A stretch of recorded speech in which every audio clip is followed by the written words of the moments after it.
Hello दोस्तों, मैं doctor अपराजिता। यहाँ पे मैं एक बहुत इम्पोर्टेंट टॉपिक के बारे में आप लोगों से बात करना चाहती हूँ कि अक्सर ऐसा होता है कि हम जब कोई फॉर्म भरते हैं और जो एग्ज़ाम की डेट होती है, उसके बीच में बहुत कम टाइम होता है। तो हम लोग प्रिपरेशन करने में घबराने लगते हैं कि हम इस एग्ज़ाम को कैसे दें, कैसे क्लियर करें? क्योंकि एग्ज़ाम सिर्फ़ देना कोई बहुत वो बड़ी बात नहीं है कि एग्ज़ाम हमने दे दिया। एग्ज़ाम को क्लियर भी करना एक ही बार में, ये बहुत बड़ी बात है। और आजकल वैकेंसी जिस हिसाब से आती है और पेपर का जो आपका पैटर्न होता है, सिलेबस होता है, उसके अकॉर्डिंग आप अगर तैयारी करते हैं तभी जाके आपका सिलेक्शन होता है। तो यहाँ पे मैंने एक टॉपिक पे आज डिस्कस करने की बात सोची है कि जैसे यहाँ पे मैंने लिखा भी है कि 4 मंथ में टीजीटी, पीजीटी जैसे एग्ज़ाम कैसे निकालें। तो सबसे पहले हमें एक टारगेट बनाना होगा कि जैसे अक्सर हम लोग मन में रख लेते हैं कि मुझे टीजीटी देना है, तो मुझे उसके साथ पीजीटी भी दे देना है, मुझे उसके साथ जीआईसी भी दे देना है, असिस्टेंट प्रोफ़ेसर भी दे देना है। तो ये सारी चीज़ें थोड़ी अलग-अलग, एक दूसरे से बहुत अलग-अलग हैं। तो हम ऐसा कर सकते हैं इसमें कि अगर जब जब भी हम प्रिपरेशन करते हैं, तो हम एक टारगेट बना लें कि मुझे टीजीटी का एग्ज़ाम देना है, कि पीजीटी का एग्ज़ाम देना है, कि दोनों देना है। तो उसके अकॉर्डिंग पहले हमको अपना एक टारगेट सेट करना पड़ता है। फिर हम राइट योर सिलेबस, हमको अपना सिलेबस, भले ही मुझे सिलेबस, हमें वो सिलेबस कहीं से भी मिल जाए, बुक में लिखा हो, कहीं नेट पे मिल जाए, लेकिन जब हम अपने सिलेबस को अपने हाथों से कॉपी पे एक-एक पॉइंट को लिखते हैं, तो हमारी चीज़ें और हमें क्लियर होती हैं कि अच्छा इस चैप्टर में ये टॉपिक है, या बॉटनी में मुझे ये पढ़ना है, जूलॉजी में मुझे ये पढ़ना है, कंबाइंड बायोलॉजी में ये टॉपिक पहले नंबर पे है, ये टॉपिक जो है लास्ट नंबर पे है। तो हमें अपना सिलेबस लिखने से बहुत ही ज़्यादा हेल्प मिलती है। फिर बुक्स, अकॉर्डिंग टू हमारा सिलेबस जो है, हमें बुक्स भी ऐसी चाहिए होती है। कल ही मैंने अपना एक शॉर्ट वीडियो डाला था, जिसमें मैंने बोला भी था कि कुछ इम्पोर्टेंट बुक्स हैं, जिसको पढ़ने से हमारा बायोलॉजी वाला पार्ट पूरा क्लियर हो जाता है। बायोलॉजी की वैकेंसी में अक्सर हम ध्यान भी देते हैं कि उसमें जो वैकेंसी आती है, उसमें सीट जो होती है बायोलॉजी के लिए बहुत ही कम होती है।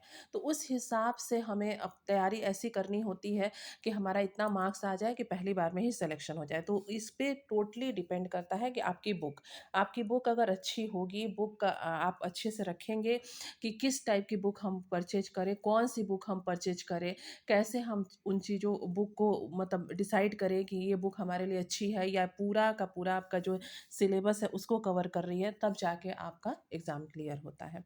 रीडिंग एंड राइटिंग का मतलब यहाँ पे ये हुआ कि जब हम लोग कोई भी चैप्टर, जैसे सपोज़ दैट हम लोग क्लासिफ़िकेशन वाला चैप्टर ओपन कर रहे हैं, तो पहले हमें उसको पढ़ना होगा। पढ़ना है और पढ़ के जो भी इम्पोर्टेंट पॉइंट्स हैं, वो बुक में आप हाइलाइटर से टिक लगा सकते हैं, और आपका मन करे तो जब आप लिखते हैं तो लिख के, पढ़ के, बोल के ज़्यादा चीज़ों को आप समझ सकते हैं।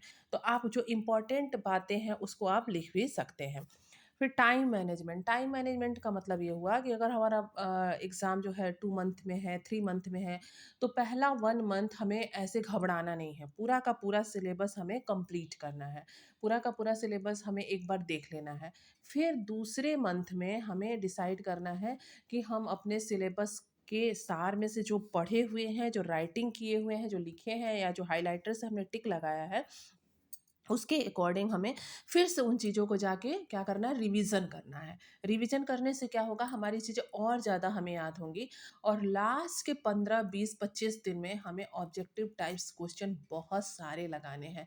जैसे इसके बारे में फिर मैं बात करूँगी, वीडियो लंबा हो जाएगा।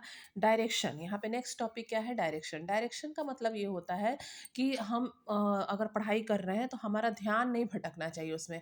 ये नहीं कि अगर हम पढ़ रहे हैं तो कोई और वैकेंसी आ गई तो उसमें उसके लिए हम जीके जीएस पढ़ने लगे या कुछ और पढ़ने लगे, ऐसे नहीं। हमारा जो मेन सिलेबस है पहले हमें उसको कवर करना है, पहले एक एग्ज़ाम को क्लियर करना है, ताकि हमारा पहला एक एग्ज़ाम क्लियर हो जाए अच्छे से। नेक्स्ट एग्ज़ाम क्लियर हो गया, रिज़ल्ट, रिज़ल्ट आएगा ही आएगा जब आप इस तरीके से पढ़ाई करेंगे। इसके बारे में मैं और अच्छे से वीडियो बनाऊँगी, बुक्स के बारे में, सिलेबस के बारे में, और कैसे हम पढ़ते हैं।